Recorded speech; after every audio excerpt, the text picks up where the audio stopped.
anterior abdominal wall. We are going to learn about it. How many layers are present in the anterior abdominal wall? Because the surgeons, they frequently operate by cutting this anterior abdominal wall. Now what are the layers that are present here? Firstly, to begin with, we have got skin. Okay. Second, we have got the subcutaneous tissue, which is underneath this, or subcutaneous fat, which is present just underneath the skin. Then you have got the muscle layer. What are they? External oblique muscle with its aponeurosis. Okay, and then you have got the internal oblique muscle. The internal oblique muscle with its aponeurosis. Then we have got transversus abdominis. We have got transversus abdominis muscle, or abdominis, what do you call transversus abdominis muscle with its aponeurosis.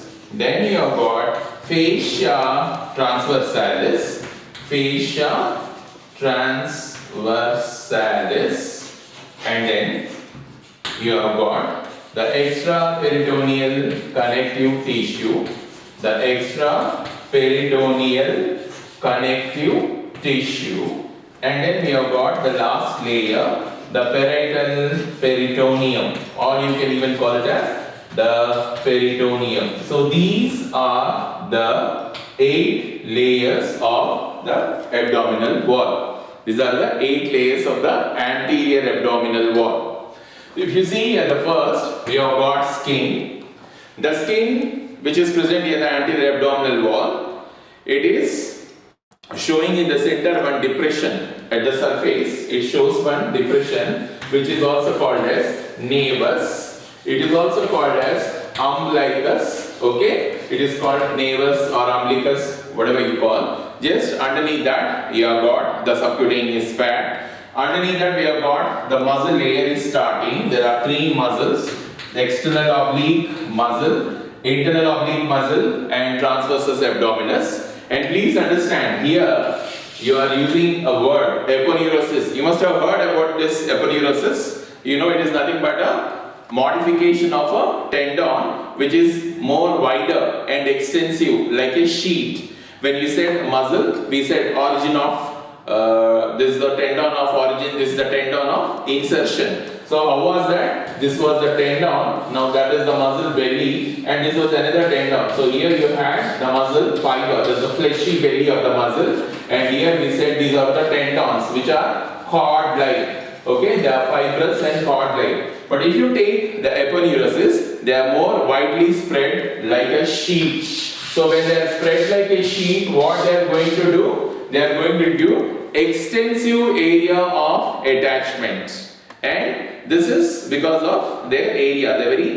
They are spread like a sheet, so obviously they have extensive area of attachment. You see, in the region of abdomen, anteriorly you don't have bones. When you say thorax, yes, you have got the ribs. Okay, but here if you see here, what you are having? Here you have in the thorax ribs, and in the center you have got sternum. But here for abdomen we don't have any ribs, we don't have any bones. We don't have any bones anteriorly placed. But still this is firm. The anterior abdominal wall is firm because of these muscles, external oblique, internal oblique, transverse abdominis muscles. Okay, and we have got this fascia transversalis. Okay, and we have the extraperitoneal connective tissue.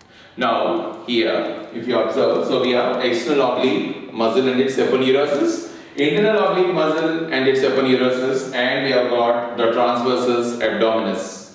Now I told you the anterior abdominal wall is very firm. And how firm is it? All the forceful acts, expulsive acts we are able to do. For example, coughing, laughing, sneezing. In case of women, parturition or delivery of the baby, they include lot of force. So expulsive acts are being done, okay, because of this muscle component of the anterior abdominal wall.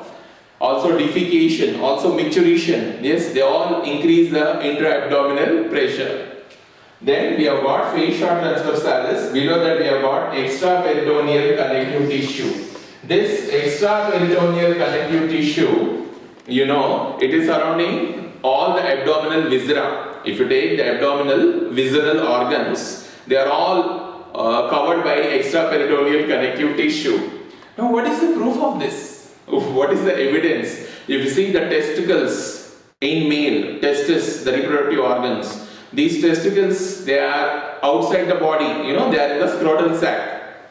So these coverings of the testis are proving or showing us that the extraperitoneal connective tissue is there present around the entire abdominal visceral organs. We have made videos on the coverings of the testis. If you want to learn more, you can see that. And finally, you have got the parietal peritoneum.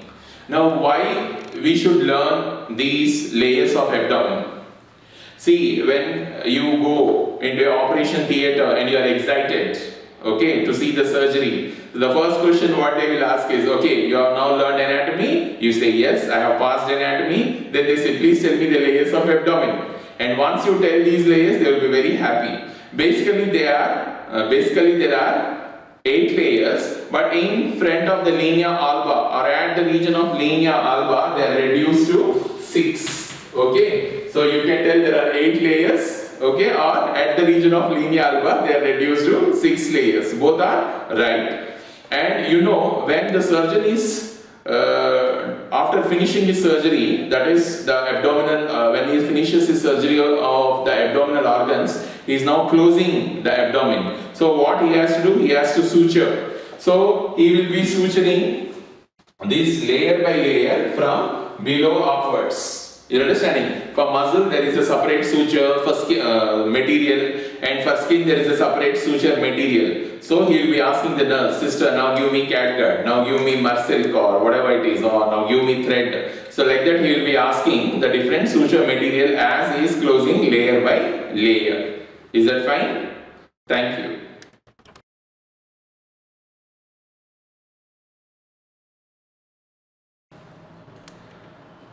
So we are going to learn now layers of scrotum.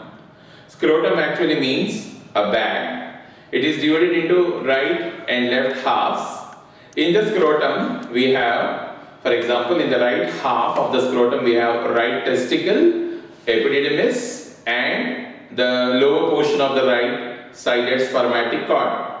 In the left half of the scrotum we have got, in the same way, we have got the left testicle, left epididymis, and the lower half of the lower part of the left spermatic cord. That's what we are having in the scrotum. And if you see the scrotum, the left half of the scrotum is slightly lower than the right half. The left half of the scrotum is slightly lower than its right half. If you see the scrotum, what are the layers? The first and the foremost layer is skin. And once you say skin, it will have hairs. And then it has got the sebaceous glands. It has got sebaceous glands. Because of the presence of sebaceous glands, scrotum is a site of sebaceous cysts. It is a frequent site of sebaceous cysts. Coming to the second layer of the scrotum, the second layer is made up of a muscle which is subcutaneous, a thin muscle. Actually, the meaning of dartas means skinny. Skinny means that is thin. The Greek meaning of dartas is skinny. Okay, so it is a thin layer of muscle. We'll just try to draw the diagram. Now you see that is the scrotum with the skin. That is the skin of the scrotum. What we are trying to draw. We are looking at the lateral view. The lateral view of the scrotum. What we are trying to see. Okay, and then you have the layer of muscle, and this muscle layer is called dartas. It is just present underneath the skin, so it becomes subcutaneous muscle. It is a subcutaneous muscle. If you see a young, robust person or in cold climate, what happens is the dartas muscle will contract. When the dartas muscle is contracting, the scrotum is very closely applied to the testis. The scrotum is very closely applied to the testis. It shows corrugated appearance. The testis gets corrugated appearance and very closely applied to the testis in cold season because of the contraction of the dartas muscle. Whereas if you see old people or in warm climate or in patients who are debilitated, who are having lots of infections and old people, you see the testis, you see the scrotal sac is elongated. The scrotum is elongated and it is flaccid. Okay, it is elongated. The scrotum is elongated and lax.